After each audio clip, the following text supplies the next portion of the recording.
বন্ধুগণ, ইমোর কয়েকটি গুরুত্বপূর্ণ ইম্পর্টেন্ট সেটিংস, যে সেটিংসগুলো অবশ্যই আপনার ফোনে করে রাখা প্রয়োজন। না হলে আপনার ইমো অ্যাকাউন্ট হ্যাকিং হয়ে যেতে পারে, আপনার ইমো অ্যাকাউন্টটা সমস্যা হয়ে যেতে পারে। অর্থাৎ আপনার ইমো অন্য কেউ ব্যবহার করতেছে কিনা সেটা আপনি জানতে পারবেন, এবং আপনার গার্লফ্রেন্ড বয়ফ্রেন্ড অন্য কারোর সাথে ইমোতে কথা বলতেছে কিনা সেটাও আপনি জানতে পারবেন। তো বন্ধুগণ, এই ইমোর কয়েকটি গুরুত্বপূর্ণ সেটিংস অবশ্যই জেনে রাখা প্রয়োজন। তো ভিডিওটি শুরু করার আগে যারা আমাদের চ্যানেলটিকে এখনও সাবস্ক্রাইব করেনি, অনুগ্রহ করে সাবস্ক্রাইব করে দেবেন এবং বেল আইকনে ক্লিক করে পাশে থাকবেন। তো চলুন শুরু করা যাক। তো ইমের সর্বপ্রথম যে সেটিংসে আপনাদের দেখাবো বন্ধুগণ, আপনারা সর্বপ্রথম ইমোতে যাবেন, তারপর এখানে বাম পাশে দেখতে পাচ্ছেন বন্ধুগণ প্লাস আইকন, এই প্লাস আইকনে ক্লিক করবেন।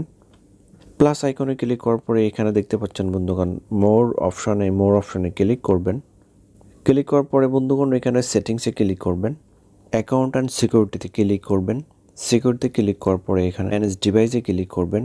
ম্যানেজ ডিভাইসে ক্লিক করার পরে আপনি দেখতে পাবেন আপনার ইমো অ্যাকাউন্টটা কয়টা মোবাইলে অ্যাড আছে। অর্থাৎ এখানে দেখা যাচ্ছে বন্ধুগণ আমার ইমো অ্যাকাউন্টটা কিন্তু একটা, দুইটা, তিনটা, প্রায় তিনটা মোবাইলে কিন্তু আমার ইমো অ্যাকাউন্টটা অ্যাড আছে। অর্থাৎ এই আমার ইমো অ্যাকাউন্টটা কিন্তু এখন রিস্কে। অর্থাৎ যে কয়টি মোবাইল দিয়ে আমার ইমো অ্যাকাউন্টটা অ্যাড করা আছে সেই মোবাইলে কিন্তু সবগুলো ইমোর অ্যাকাউন্ট, চ্যাট, তার ছবি, তার পিকচার, তার SMS সবগুলো কিন্তু সেই সবকটি মোবাইলে চলে যাবে। সো এটা খুবই গুরুত্বপূর্ণ একটি সেটিংস। তো এই আপনি যদি শুধুমাত্র আপনার মোবাইলে এই ইমো অ্যাকাউন্টটা দেখতে চান, তাহলে নিচের অ্যাকাউন্টগুলি আপনি ডিলিট করে দেবেন। যেটা আপনি ডিলিট করতে চান তার উপরে ক্লিক করবেন। মোবাইল থেকে ইমো অ্যাকাউন্টটা এখান থেকে ডিলিট হয়ে যাবে। সো এটা কিন্তু খুবই গুরুত্বপূর্ণ একটি সেটিংস। আপনার মোবাইলের ইমো অ্যাকাউন্ট কয়টা মোবাইলে অ্যাড আছে সেটা আপনি দেখতে পারবেন। 2 নম্বর যে সেটিংসের কথা আপনাদের বলবো বন্ধুগণ, সেটি হলো বন্ধুগণ বাম পাশে প্লাস আইকনে ক্লিক করবেন, তারপর এখানে মোর অপশনে ক্লিক করবেন। মোর অপশনে ক্লিক করার পরে সেটিংসে ক্লিক করবেন। সেটিংসে ক্লিক করার পরে এখানে নোটিফিকেশনে ক্লিক করবেন। নোটিফিকেশনে ক্লিক করার পরে এখানে অনেক সময় দেখা যাচ্ছে বন্ধুগণ ইমোতে অনেক গ্রুপ আছে, বিভিন্ন রকমের গ্রুপ আছে। সেই গ্রুপগুলোকে, বিগ গ্রুপগুলো অ্যালো নোটিফিকেশন টাইম এখানে অফ করে দেবেন, তাহলে আর এই বিগ গ্রুপের কোনো SMS আপনার মোবাইলে আসবে। এটা ছিল 2 নম্বর সেটিংস, খুবই গুরুত্বপূর্ণ একটি সেটিংস।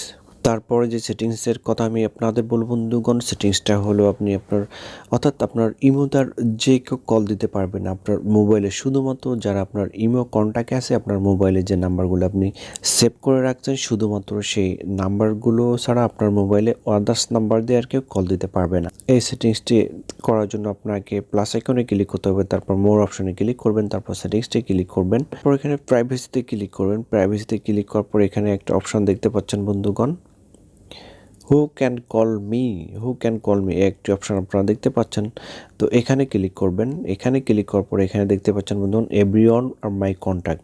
অর্থাৎ আপনি যদি এভরিওয়ানে দিয়ে রাখেন, তাহলে যে কোনো নাম্বার থেকে আপনাকে আপনার ইমোতে কল দিতে পারবে। আর আপনি যদি মাই কন্ট্যাক্টে দিয়ে রাখেন, তাহলে আপনার কন্ট্যাক্টে শুধুমাত্র যে নাম্বারগুলো আছে, আপনার মোবাইলে যে নাম্বারগুলো সেভ আছে, সেই নাম্বারগুলোতে ছাড়া আপনার মোবাইলে আর কেউ ইমোতে কল দিয়ে ডিস্টার্ব করতে পারবে না। তারপরে যে সেটিংসের কথা আপনাদের বলবো বন্ধুগণ, সেটা হলো ইমোতে কেউ যদি ছবি পাঠায়, SMS পাঠায়, ইমোতে কেউ যদি কোনো পিকচার পাঠায়, ছবি পাঠায়, সেটা কিন্তু আমাদের